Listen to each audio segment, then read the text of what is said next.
Perencanaan usaha kerajinan dari limbah berbentuk bangun datar. Untuk menjadi seorang usahawan yang sukses, harus memiliki perencanaan usaha yang baik. Aspek-aspek penting dalam perencanaan usaha kerajinan dari bahan limbah berbentuk bangun datar adalah sebagai berikut. Pertama, adanya ide dan peluang usaha kerajinan dari bahan limbah berbentuk bangun datar. Seorang wirausahawan harus dapat memanfaatkan peluang usaha secara sistematis, dimulai dari analisis sumber-sumber peluang usaha secara luas.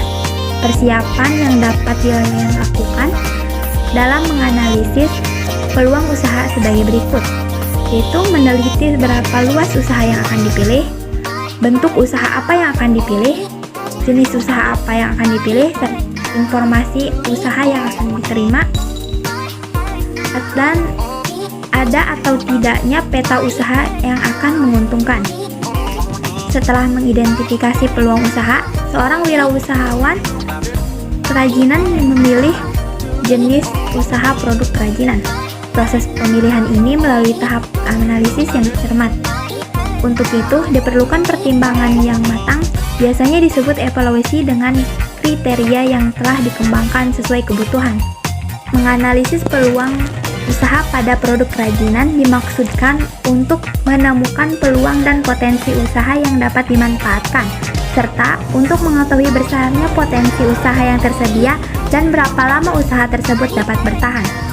Menyertai suatu usaha sehingga penting untuk melihat dan memantau perubahan lingkungan dan kemampuan adaptasi dari suatu usaha agar dapat tumbuh dan bertahan dalam persaingan. Pemetaan potensi usaha produk kerajinan dari bahan limbah berbentuk bangun datar dapat didasarkan pada ciri khas kerajinan dari masing-masing daerah. Pemetaan potensi menjadi sangat penting untuk mendorong pertumbuhan dan pemetaan ekonomi daerah. Dalam melakukan pemetaan potensi usaha secara baik kuantitatif maupun kualitatif, analisis SWOT, strength, weakness, opportunity, dan threat adalah suatu kajian terhadap lingkungan internal dan eksternal perusahaan. Analisis ini didahului oleh perusahaan identifikasi faktor eksternal dan internal untuk menemukan strategi yang terbaik. Kemudian, dilakukan pembobotan terhadap tiap unsur SWOT berdasarkan tingkat kepentingannya. Yang kedua, sumber daya yang dibutuhkan dalam usaha kerajinan dari bahan limbah berbentuk bangun datar. Apabila sudah menentukan produk kerajinan berdasarkan analisis peluang usaha, maka dapat menentukan sumber daya yang dibutuhkan dalam menjalankan usaha tersebut. Dalam perencanaan proses diproduksi diperlukan pengelolaan yang baik untuk mencapai tujuan perusahaan. Sumber daya yang dimiliki oleh perusahaan dapat dikategorikan atas 6 tipe sumber daya atau 6M, yaitu manusia, kedua money atau uang, 3 material fisik, keempat mesin teknologi, kelima metode, keempat market atau pasar, 3 perencanaan administrasi usaha kerajinan dari limbah berbentuk bangun datar. Administrasi adalah proses dan tata cara kerja yang terdapat pada setiap usaha, baik usaha kenegaraan maupun swasta, usaha sipil maupun militer, atau usaha besar maupun kecil. Pencatatan semua kegiatan usaha yang diperlukan bagi kelancaran dan pengelolaan perusahaan merupakan tugas administrasi. Adapun maksud dan tujuan dari adanya administrasi adalah agar wirausahawan dapat mementor kegiatan administrasi perusahaannya, mengevaluasi kegiatan-kegiatan perorganisasian perusahaannya, menyusun program pengembangan usaha dan kegiatan perorganisasian perusahaannya, mengamankan kegiatan-kegiatan usaha dan organisasi perusahaannya. Perencanaan administrasi usaha kerajinan pada dasarnya terdiri dari perizinan usaha, surat menyurat, pencatatan transaksi barang atau jasa, pencatatan transaksi keuangan, dan pajak pribadi serta pajak usaha. Yang keempat, perencanaan pemasaran usaha kerajinan dari limbah berbentuk bangun datar. Indonesia sangat kaya baik dari kekayaan alam maupun budayanya.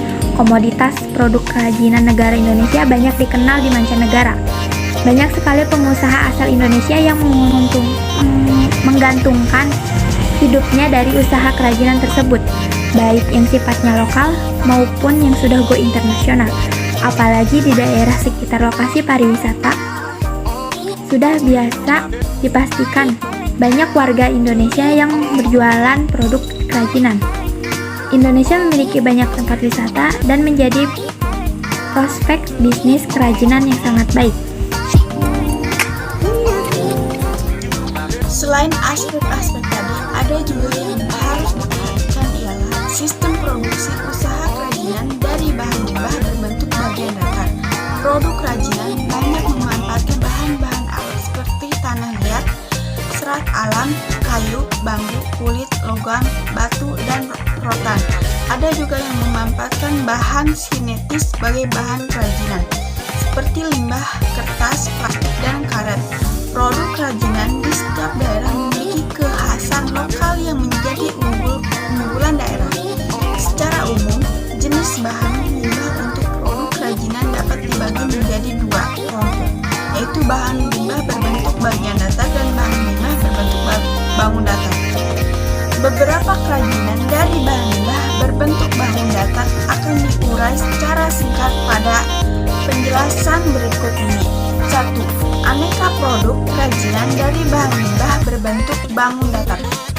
Kerajinan dari limbah kulit jagung, kerajinan dari limbah plastik, kerajinan dari limbah pelepah pisang, dan kerajinan dari limbah kertas. 2. Manfaat kerajinan dari bahan limbah berbentuk bangun datar. Manfaat produk kerajinan dari bahan limbah berbentuk bangun datar dapat dibedakan menjadi dua, yaitu manfaat produk kerajinan sebagai benda pakai dan manfaat produk kerajinan sebagai benda hias. 3. Potensi kerajinan dari bahan limbah berbentuk bangun datar. Masing-masing daerah memiliki ciri khas kerajinan yang menjadi unggulan daerahnya. Hal ini disebabkan oleh sumber daya yang dimiliki dari masing-masing daerah. Benda di bawah ini merupakan contoh hasil limbah berbentuk bangun datar yang dapat dimanfaatkan untuk kerajinan dilihat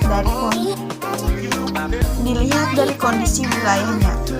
Daerah pesisir pantai atau laut, daerah pegunungan, daerah pertanian, daerah perkotaan. 4. Proses pengolahan kerajinan dari bahan untuk produk kerajinan pada umumnya sebagai berikut. 1. Pemilihan bahan limbah. 2. Pembersihan limbah. 3. Pengeringan. 4. Pewarnaan. 5. Pengeringan lagi. Dan finishing. Selanjutnya, perencanaan produksi kerajinan dari bahan limbah berbentuk bangun datar. Perencanaan produk kerajinan umumnya lebih menitik beratkan pada nilai-nilai estetika, keunikan, keterampilan, dan efisiensi.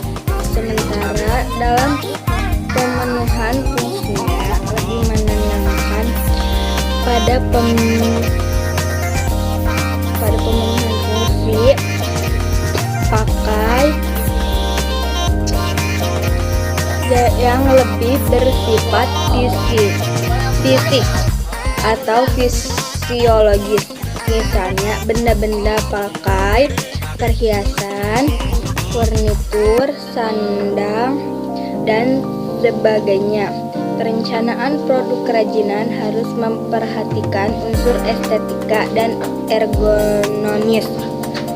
Komponen struktural yang membentuk sistem produksi terdiri dari bahan atau material, mesin dan peralatan,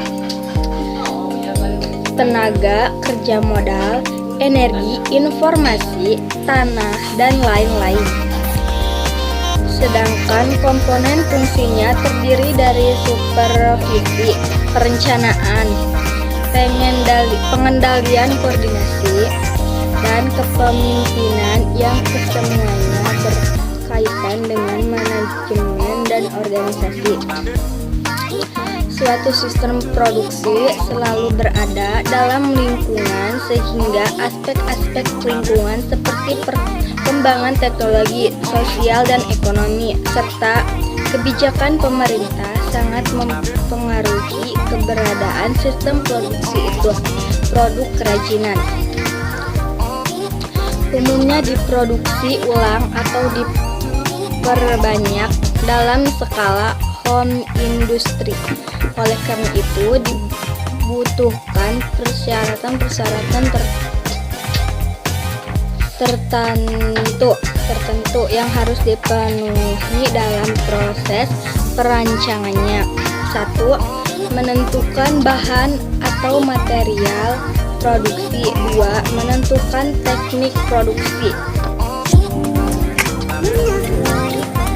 Perhitungan titik impas atau break-even point. Usaha kerajinan dari bahan limbah berbentuk bangun datar dalam kegiatan usaha. Seorang wirausahawan selalu memperhitungkan adanya titik impas atau break-even point atau BEP. Analisis BEP adalah suatu teknis analisis untuk mempelajari hubungan antara biaya tetap, biaya variabel, keuntungan, dan volume kegiatan. Break-even point BEP adalah suatu keadaan di mana perusahaan dalam operasinya tidak memperoleh laba dan tidak menderita kerugian, atau dengan kata lain, total biaya sama dengan total penjualan sehingga tidak ada laba dan tidak ada rugi. Hal ini bisa terjadi apabila perusahaan di dalam operasinya menggunakan biaya tetap dan biaya variabel, dan volume penjualannya hanya cukup menutupi biaya tetap dan biaya variabel. Apabila penjualnya hanya cukup menutupi biaya variabel dan sebagian biaya tetap, maka perusahaan menderita kerugian. Sebaliknya, perusahaan akan memperoleh keuntungan apabila penjualan melebihi biaya variabel dan biaya tetap yang harus dikeluarkan. BEP merupakan keterkaitan antara jumlah unit yang dihasilkan dan volume yang terjual pada sumbu X, dan antara pendapatan dari penjualan yang penerimaan dan biaya pada sumbu Y. BEP terjadi jika pendapatan dari penjualan atau TR berada pada titik keseimbangan dengan total biaya TC. Sedangkan biaya tetap FC adalah variabel yang tidak berubah meskipun jumlah volume yang dihasilkan berubah. Kemudian kita harus memperhatikan strategi promosi produk hasil usaha kerajinan dari bahan limbah berbentuk bangun datar. Promosi merupakan salah satu bagian dari rangkaian kegiatan pemasaran suatu barang. Promosi adalah suatu kegiatan bidang marketing yang merupakan komunikasi yang dilaksanakan perusahaan kepada pembeli atau konsumen yang memuat pemberitaan, memujuk, dan mempengaruhi segala sesuatu mengenai barang yang dihasilkan.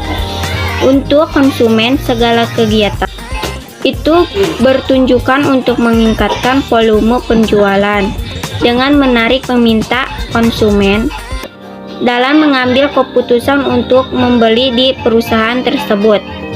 Tujuan dari promosi penjualan sangat beraneka ragam, yakni membentuk goodwill, meningkatkan pembelian. Konsumen juga bisa mendorong konsumen untuk membeli lebih banyak serta minimisir perilaku berganti-ganti mereka, atau mendorong konsumen untuk mencoba pembelian produk baru. Secara umum tujuan dari promosi penjual sebagai berikut: meningkatkan permintaan dari para pemakaian industri atau konsumen akhir, meningkatkan kinerja perusahaan, mendukung dan mengkoordinasikan kegiatan personal, saling dan iklan. Sekian dari kami, kurang lebihnya mohon maaf.